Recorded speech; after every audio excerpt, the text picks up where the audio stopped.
because I want to show that if you're going to choose a partner, you don't have to be with somebody who understands that the situation we're in right now in our country requires that two people side by side go out and fight together to try and build whatever the life that they're trying to build.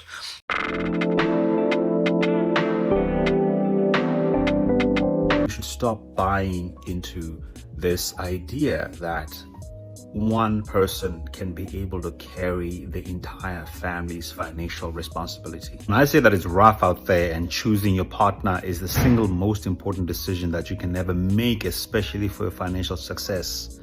I'm not kidding.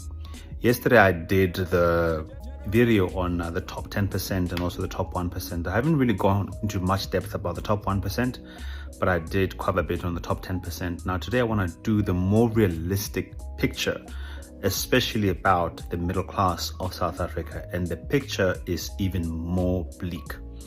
What many of us don't understand is that the average middle class income in South Africa is a measly 300,000 a year.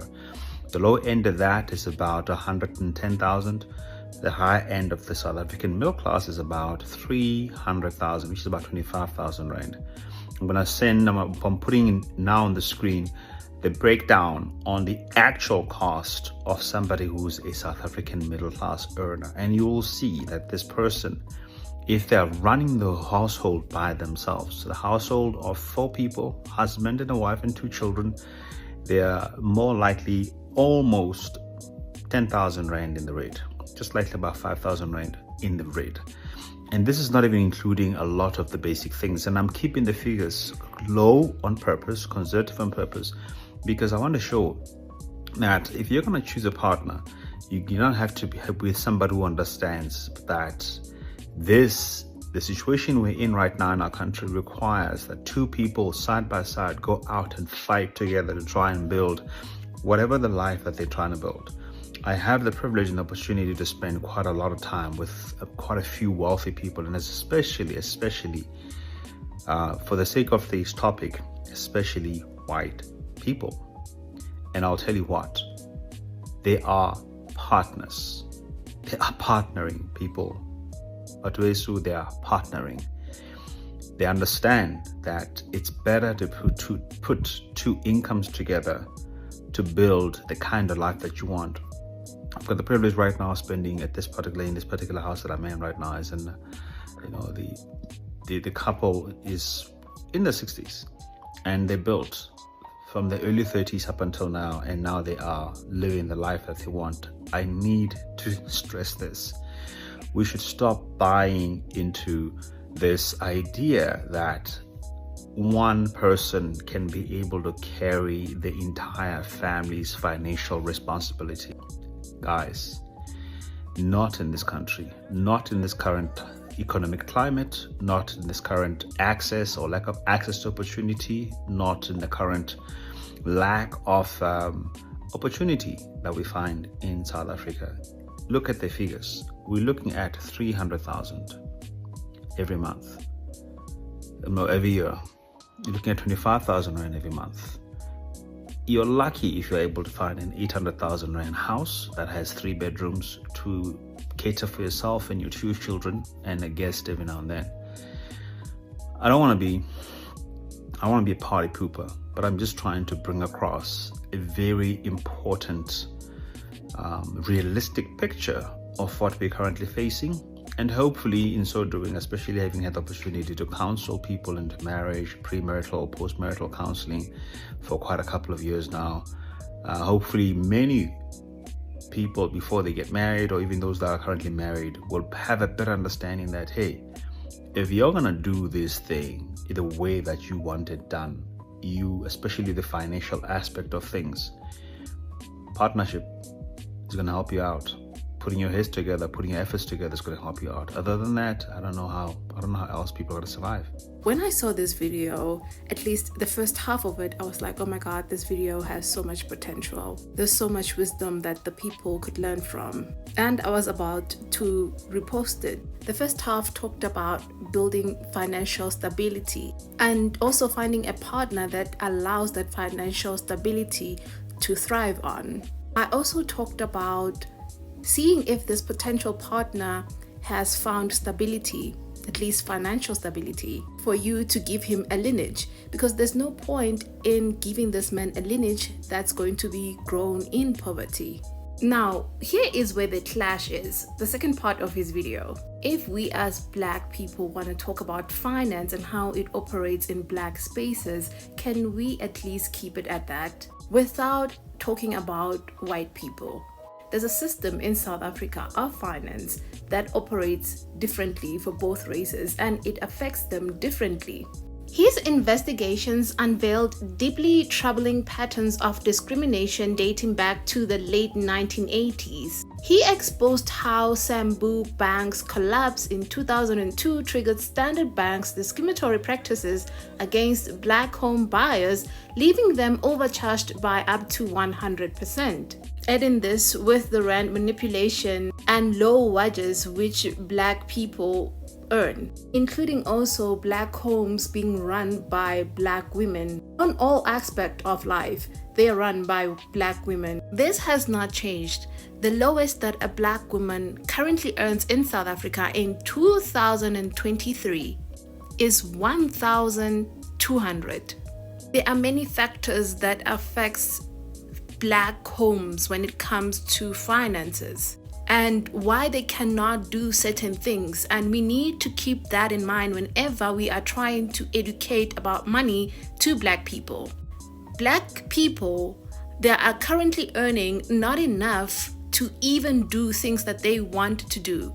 Even if they wanted to do those things, they cannot. They are forced to keep on working. Unlike white people, there's a reason why they can do those things, because monetarily, they can afford to do them. They can afford to enjoy the quality of life because that's how the system was designed for them. Unfortunately, as Black people, there are not going to be many of us that breaks through that, because that system does not even allow us to do that. That's why we have rand manipulation in the first place. It forces people to keep on working, Black people to continuously work until their last breath. And this is why I also talked about not giving men who are not financially stable lineages, because that, with how the economy is currently run, forces more Black children to live in poverty, giving Black women the burden to raise them.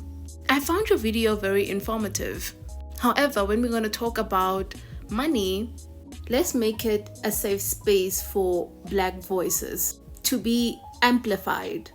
Like I said, even in 100 years of our democracy, Black people will continue to become servants and consumers of white-owned corporations and businesses, because our economy is owned by them.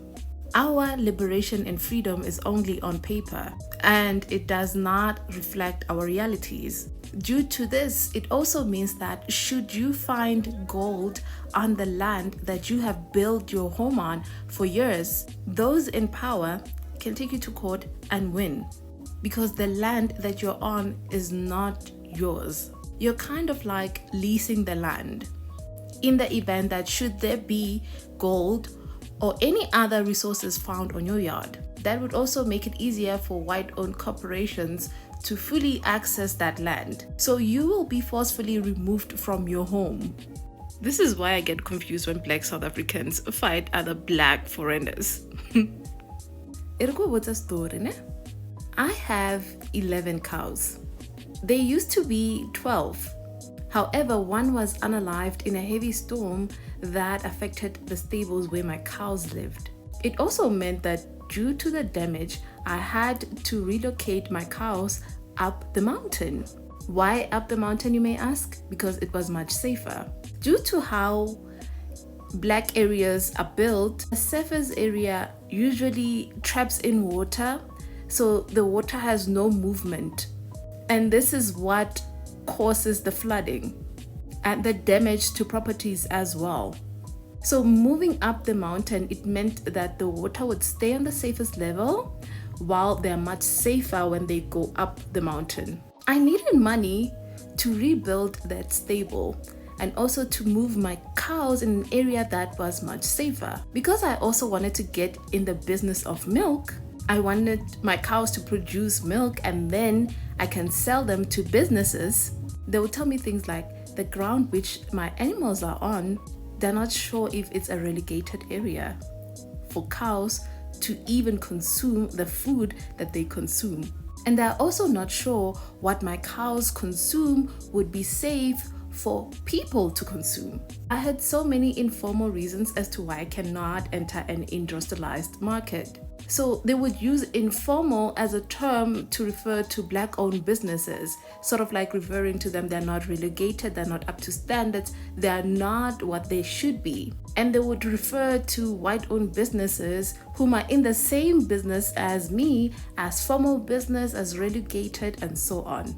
Mind you, when I was building the stables, I had to get assistance from my international friends on TikTok because I needed the money, which they could not give me. But they were able to give white people with a similar problem that they had. So I had to come up with money on my own to put my cows in a safe space. And to this day, I'm grateful to the people who donated their money in assisting me, because that was one of the toughest periods in my time.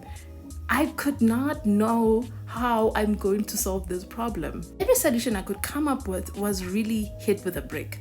I would even get offers from those very same people so that they can purchase some of my cows, which I did not want to sell, so that they can help me build my stable. So white people wanted to push me out of my own business by buying my cows because I cannot build the stable that I wanted. So now you want the cows that were regarded as not relegated